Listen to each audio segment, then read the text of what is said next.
Others ఈ movie Amazon prime లో Telugu dubbing లో స్ట్రీమింగ్ అవుతుంది. తెలుగు డబ్బింగ్ అయితే చాలా బాగుంది.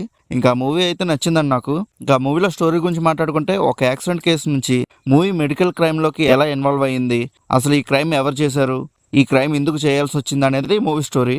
ఇంతకుమించి ఇంకేదైనా చెప్పినా స్పాయిలర్ అయిపోద్ది. ఇంకా మూవీ స్టార్టింగ్ నుంచి మంచి ఇంట్రెస్టింగ్ గా వెళ్తుంది మూవీ కంప్లీట్ అయ్యేంత వరకు.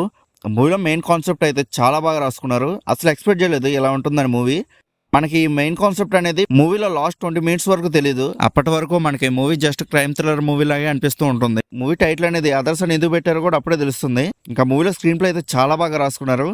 ఈ మధ్య కాలంలో ఈ రేంజ్ స్క్రీన్ ప్లేని నేనైతే అసలు ఏ మూవీలోని చూడలేదు. అంత బాగుంది స్క్రీన్ ప్లే అయితే, ఎక్సలెంట్ గా అనిపించింది. ఇంకా మూవీ స్టార్ట్ అయిన 50 మినిట్స్ తర్వాత హీరోకి చిన్న లవ్ ట్రాక్ ఉంటుంది అండ్ లవ్ సాంగ్ కూడా. అది మూవీకి అవసరం లేదు కానీ పెట్టారు.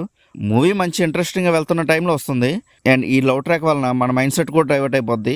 అనవసరంగా పెట్టారు ఇది. ఇంకా ఈ మూవీ డైరెక్టర్ అయితే మూవీ లాస్ట్ వరకు సీరియస్ గా ఉంటుంది కదా, అక్కడక్కడ కొద్దిగా నవ్వుపిద్దామని చెప్పి చిన్న చిన్న కామెడీ డైలాగ్స్ తో ట్రై చేశారు కానీ అసలు వర్కౌట్ అవ్వలేదు. అది డిస్టర్బెన్స్ లాగా అయితే ఉండవు, ఒక ఫ్లోలో వెళ్ళిపోతూ ఉంటాయి. ఇంకా హీరోకి 2 సార్లు సంబంధం లేకుండా ఎలివేషన్స్ వేస్తారు. ఫస్ట్ మూవీ కదా, కొద్దిగా ఎలివేషన్ పడితే బాగుంటాయని చెప్పి. బట్ ఇట్స్ ఓకే, పర్లేదు, మరి అంత ఆడిగా అయితే లేవు. ఇంకా యాక్టర్స్ పర్ఫార్మెన్సెస్ గురించి మాట్లాడుకుంటే అందరు చాలా బాగా చేశారు. ఇంకా బీజిఎమ్స్ అయితే ఎక్సలెంట్ గా ఉన్నాయి. మంచి థ్రిల్ ఫీల్ ఇచ్చే బీజిఎమ్స్ అయితే. ఇంకా ఓవరాల్ గా మూవీ ఎలా ఉందని అడిగితే నాకైతే చాలా బాగా నచ్చింది. వర్త్ వాచ్ అని చెప్తాను నేనైతే. ప్రైమ్ వీడియోలో స్ట్రీమింగ్ అవుతుంది. ఒకవేళ మీరు చూడకపోయి ఉంటే చూసేయండి. ఇంకా ఒకవేళ మీరు ఆల్రెడీ మూవీ చూసుంటే మీకు ఎలా అనిపించిందో కింద ఉన్న కామెంట్ సెక్షన్లో చెప్పండి. అలానే movie updates and movie reviews కోసం మన సినిమా ఛానల్ని సబ్స్క్రైబ్ చేసుకుని బెల్ ఐకాన్ కూడా ఆన్లో పెట్టుకోండి. ఇంకా నెక్స్ట్ వీడియోలో కలుసుకుందాం. బాయ్.